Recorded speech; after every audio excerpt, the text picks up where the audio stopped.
I mean, first of all, let's look at the US election. I just want to start with a quick tweet by Joe Biden, which I found, because we were talking about a few weeks ago whether Joe Biden's going to get personal with Trump.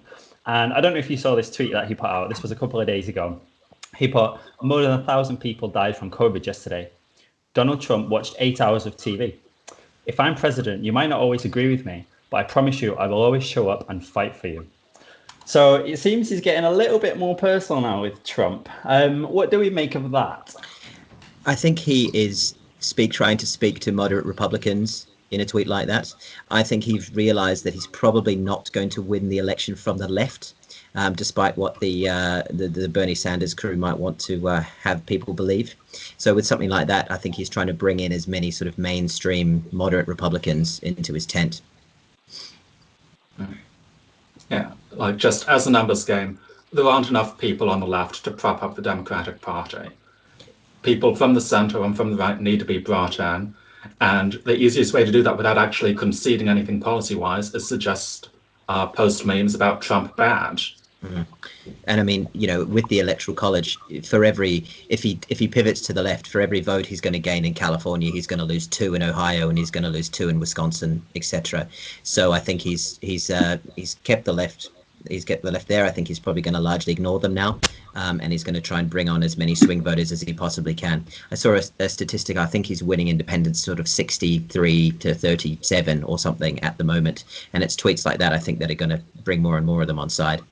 Of course, there was only a few thousand votes in the Rust Belt, something like just a matter of a few 10,000 votes in the Rust Belt last time that swung the election in favor of Trump. Joe Biden only has to win back fewer than 100,000 votes across 3 states in Pennsylvania, Michigan, Wisconsin, not lose any further states to Trump from the Democrats, and the election's his in the bag.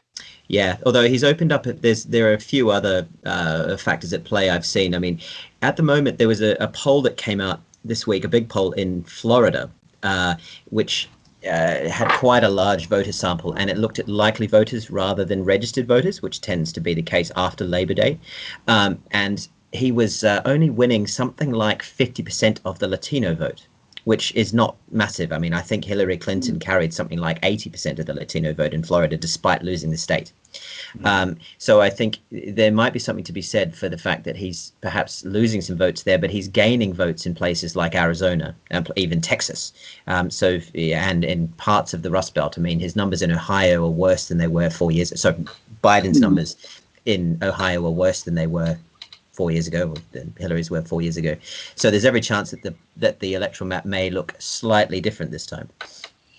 Do you think it's likely then that we could see this being a long-term trend, and that sort of down the line we could see states like Texas, Arizona, Georgia being swing states that are usually voting Republican at the moment, while at the same time the Rust Belt is competitive, and a lot of them might even go more solid Republican, states like Ohio?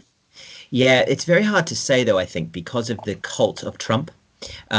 Because you've got a lot of voters who aren't necessarily ideologically left or ideologically right at the moment. They just like Trump, or they hate Trump, one or the other.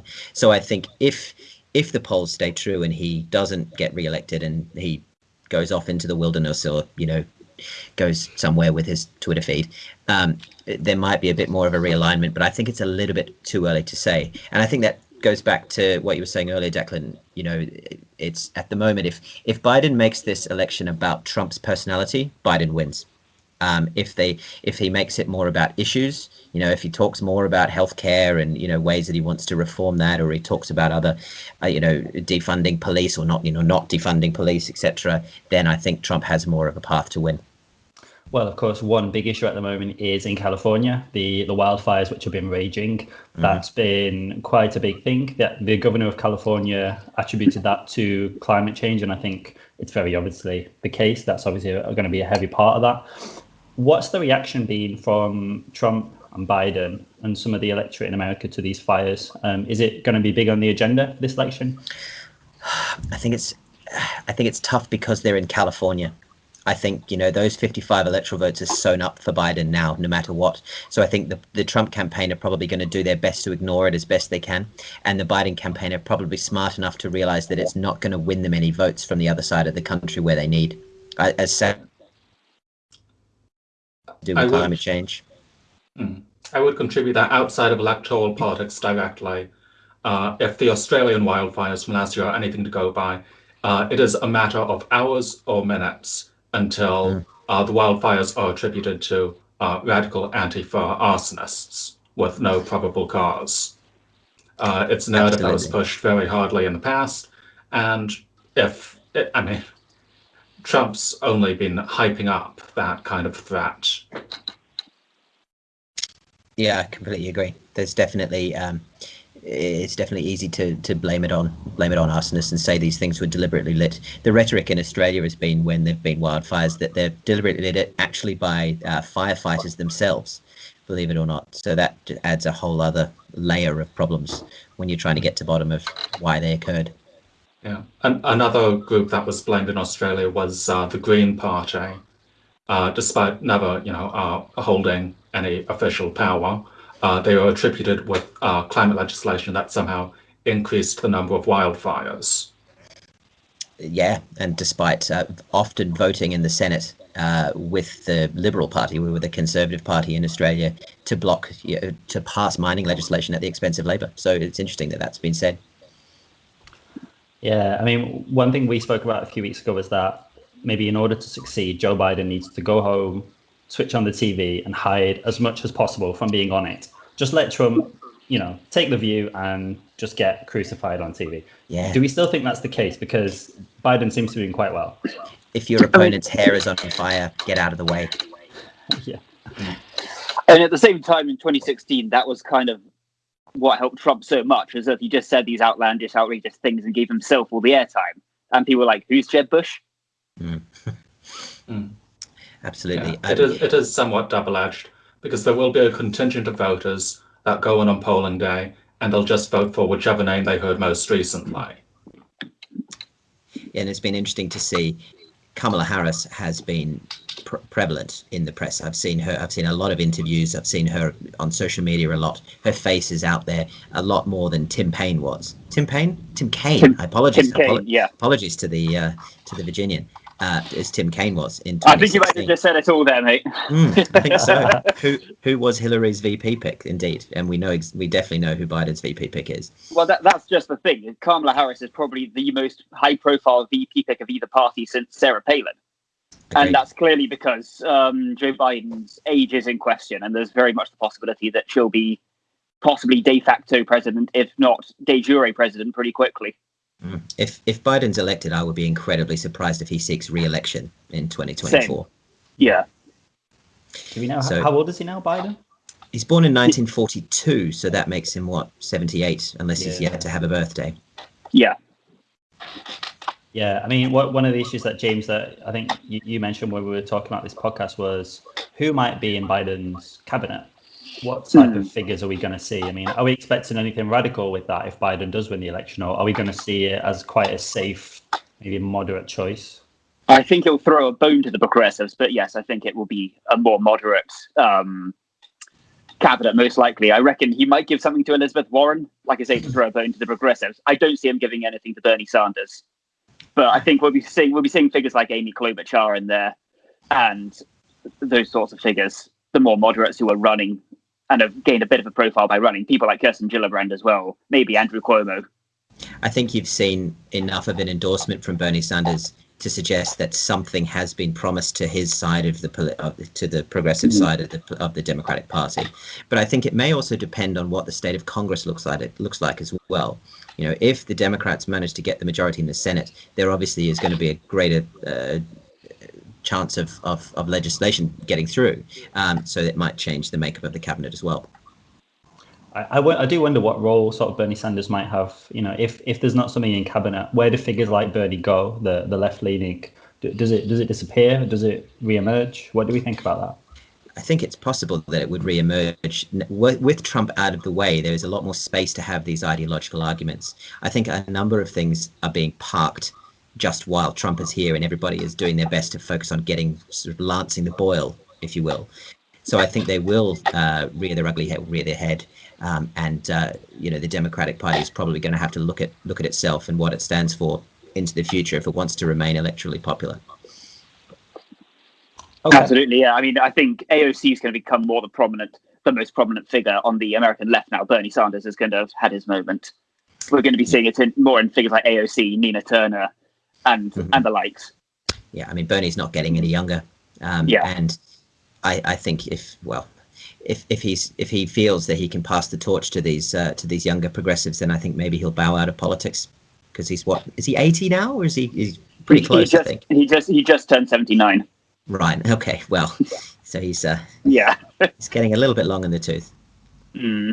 Yeah, and you had a very interesting piece that went out on Redaction this week, Richard, about the potential nightmare situation, and that's all to do with mail votes, which I believe are already started, right, for November? Yeah, absentee balloting. I think has begun in North Carolina already, so the Republicans have come out. Well, I think it's today or yesterday, actually. The White House press secretary has said that they really want to draw a line in the sand and see a winner declared on election night itself. And that's because of the split between mail-in voting and turning up at the polls.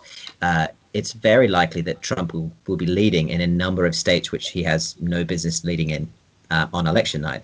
Whereas once those mail-in ballots are counted, that'll flip to Joe Biden. So I think there's a very dangerous situation where there's going to be about a week where these votes are continuing to be counted, and Trump will be losing electoral votes left, right, and center, and he'll be doing everything he can to delegitimize these mail-in ballots, calling for fraud and fake news and rigged elections and all of those lovely phrases which he loves to put on Twitter. So yeah, there's a phrase called the red mirage.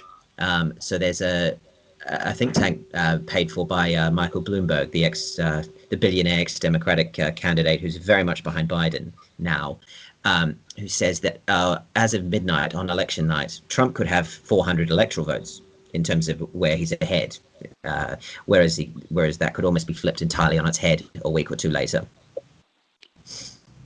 Very interesting. So there's lots of things to come, and I think I would be surprised if I saw Trump go without a fight.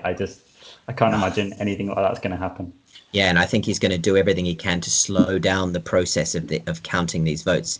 The closer and closer that we get to when the Electoral College actually meets, which I think is December the 14th, then the more difficult it's going to be to keep this counting going. I mean, even more so January the 6th, which is when the Congress certified the new president and vice president. And interestingly, that'll be the new Congress. It won't be the old Congress. So it could be a completely Democratic one. And I mean, even if we get towards January the 20th, I mean, if we don't have a declared winner by then, Nancy Pelosi becomes the acting president while we sort this mess out. And so, yeah, I hasten to, I don't know what's going to happen if that's the case. I mean, she becomes president, though, doesn't she? She doesn't just become acting president. Well, the phrase is acting president, but yeah, she will have all the powers. She'll be the commander in chief. She'll have the ability to veto legislation if she wants to, despite being the head of another branch of government. So constitutionally, that raises questions.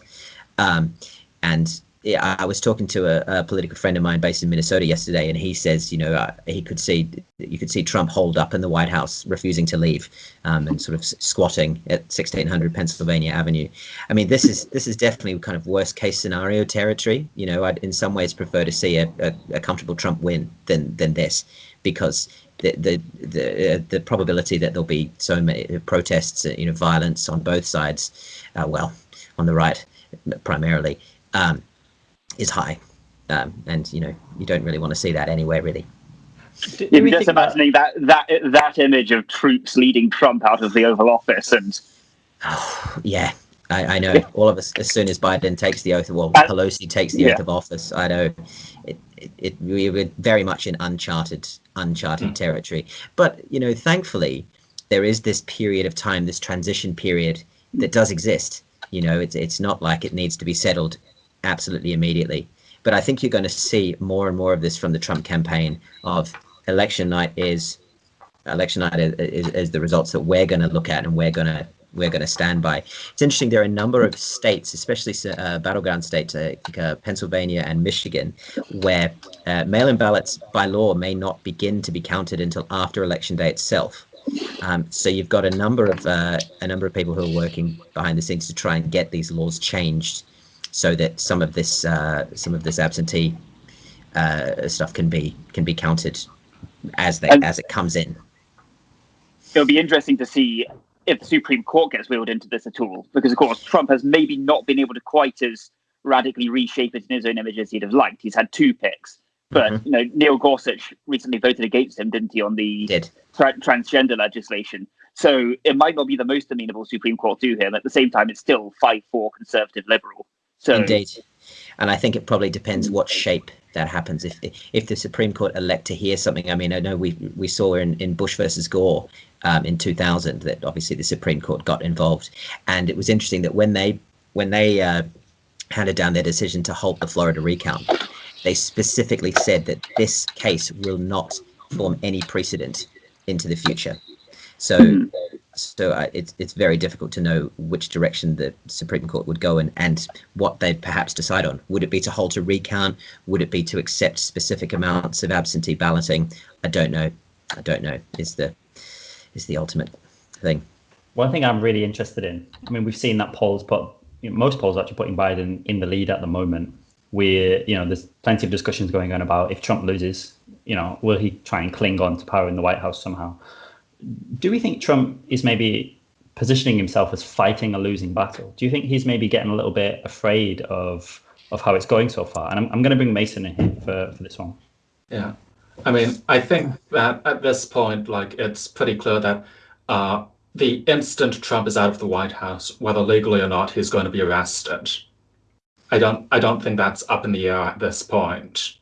There are so many things that he is currently only free from responsibility for because he holds the highest office in the United States. And the instant that protection evaporates, he is going down.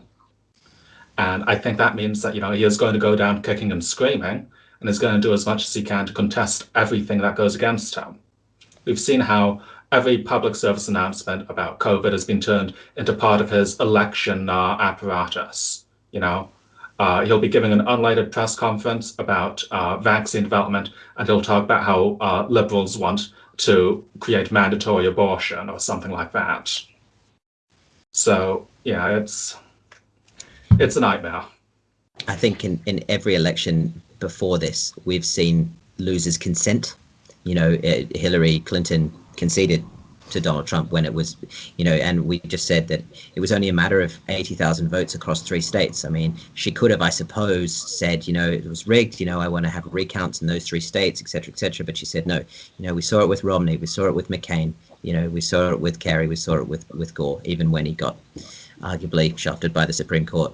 We're not going to see that this time. It's going to be a very volatile situation leading up to January the 20th. Yeah, and one thought is, what happened to a depowered Trump? Does that figure go away, or does that figure continue to use the influence of a former president to try and get his own way? I think that's a really quite interesting question. Well, in terms of domestic unrest within the United States, you might say Trump has the potential to be just as dangerous out of office as he is in. Yeah, he's still going to have his Twitter. He's still going to have his Twitter. He might have a bigger media platform. He'll be appearing regularly on Fox and Friends. He might even have his own show, and he's just going to be whipping up hatred on a daily basis. I don't think we'd see as much international influence from him as other ex-presidents. There are going to be a lot of countries where he's no longer as welcome. It's not going to be like, say, for example, Jimmy Carter, where we have former President Trump helping Africa cure ringworm. Or not ringworm, whichever one it is that, disgusting. Absolutely. Anyway. Very good work for Jimmy Carter. I think it's probably going to depend on what the Republican Party decides to do. If Trump loses and they lose both houses of Congress, say, just as an example, not beyond the realms of possibility, they might think to themselves, okay, we tried the Trump experiment. This isn't working. The RNC are going to step in and try and get another sort of figurehead, whether that's Mitch McConnell, perhaps, whether that's the minority leader in the House of Reps. There are a number of other figures, and also some figures who have sort of gone away into the shadows. I mean, Mitt Romney's still a senator, for example. I mean, he could come out and try and say, right, I'm going to take the torch of the sort of right wing, the Republican Party, and then Trump won't have a political entity to cling to anymore. But you're right, he'll still have his Twitter feed, and he'll still go on television a heck of a lot. Yeah, it could be extremely interesting to see what happens with that. It'll be interesting to see if he runs again in 2024 as well, if he loses now. Yeah. Which I would guess he will. I reckon either he will run, or Trump Jr. or Ivanka will run, or something like that. There will be a Trump running for president in 2024. I completely agree. I was talking about this morning. Yeah, I think it'll probably be his son. I mean, Trump will be nearly 80, and I think is he born in 1946? So that'll be, he'd be 78 in 2024. I mean, I think it would be passing the torch. But you're right. Similar ideas, similar worldview, similar unfiltered nature. Donald Trump Jr. 2024. But I guess, would we expect like a Trump dynasty to have party backing if he loses here? Well, that's the thing. I suppose they would have to. He'd obviously have to go through the same primary process that he went through in 2016. He managed to slay all before him in the primary. Then, Jeb Bush, and all of them. So there's every chance that the similar thing could happen. But then again, we will have the benefit of hindsight by then. So perhaps Republican voters will be less likely to get behind him.